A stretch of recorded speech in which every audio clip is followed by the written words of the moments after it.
یہ ایک چھوٹے سے لڑکے کی کہانی ہے جو جنگل میں رہتا تھا۔ اس کا نام علی تھا اور وہ جنگل کی خوبصورتیوں کا لطف اٹھاتا تھا۔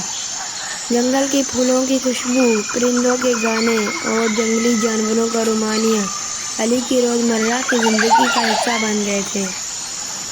علی سب جنگل کے جانوروں سے بہت پیار کرتا تھا اور جانور بھی علی کو پسند کرتے تھے کیونکہ وہ ہر ایک کی مشکل وقت میں کام آتا تھا۔ اسکول سے واپسی پر سب سے ملتا ہوا آتا تھا۔ علی کی دوستی ایک پیارے سے بندر سے بھی تھی جس کا نام بولو تھا۔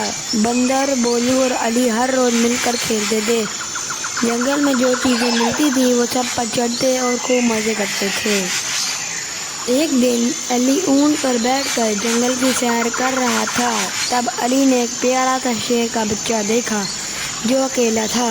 علی نے دیکھا کہ شیر کے بچے کے پاؤں میں چوٹ لگی ہوئی تھی اور وہ بھوک سے مر رہا تھا۔ علی نے اس کو دیکھ کر تجویز کرنے کا فیصلہ کیا۔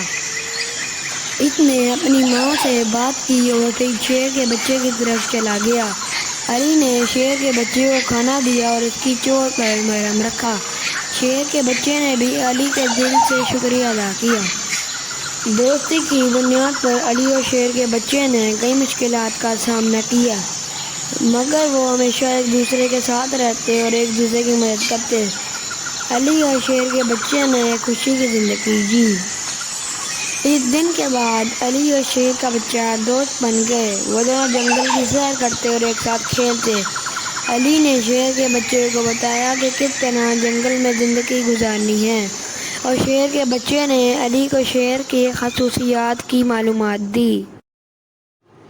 یہ کہانی ہمیں یہ سکھاتی ہے کہ دوستی اور مدد کرنے کا عمل ہمیشہ اچھا ہوتا ہے، چاہے ہم کہاں بھی رہیں۔ جنگل کی زندگی میں بھی دوستی کی اہمیت ہوتی ہے اور وہ ہمیں سکھاتی ہے کہ ہمیں اپنے دوستوں کی مدد کرنی چاہیے، چاہے وہ جنگل ہو یا کہیں اور۔